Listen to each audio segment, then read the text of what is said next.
KA Paul సంచలన వ్యాఖ్యలు చేశారు. ప్రజాశాంతి పార్టీ అధికారంలోకి వస్తేనే తెలంగాణకు అప్పులు తీరుతాయని అన్నారు. ఆస్తుల కోసమే కవిత కొత్త పార్టీ పెట్టబోతున్నట్లు భయపడుతోందని, కేటీఆర్కు ఆస్తంతా ఇవ్వడంతోనే ఈ తగాదా మొదలైనట్లు తెలిసిందని కేఏ పాల్ అన్నారు. కేసీఆర్ పాలనలో తెలంగాణ కాస్త అప్పుల తెలంగాణ, అవినీతి తెలంగాణగా మారిపోయిందని విమర్శించారు. కల్వకుంట్ల ఫ్యామిలీలో ఎవరు పార్టీ పెట్టినా ప్రజలెవరూ సపోర్ట్ చేయకూడదని కేఏ పాల్ పిలుపునిచ్చారు.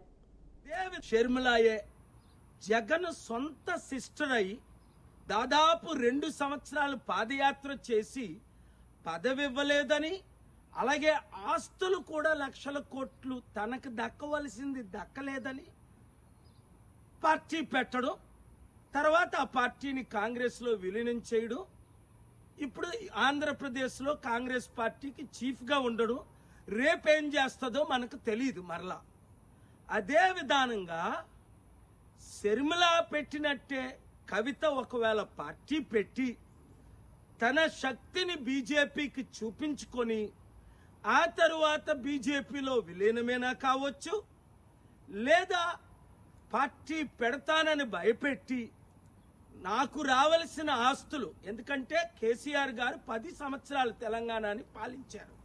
2.5 లక్షల కోట్లు సంవత్సరానికి అయితే 25 లక్షల కోట్లు, ఓ 20% మిగిలిందో ఎంత మిగిలిందో ఎవరికీ తెలీదు.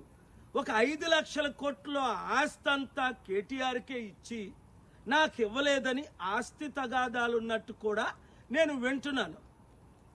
రకరకాల ఉద్దేశాలు, రకరకాలతో ఈ కుటుంబం పార్టీలు పెట్టడం.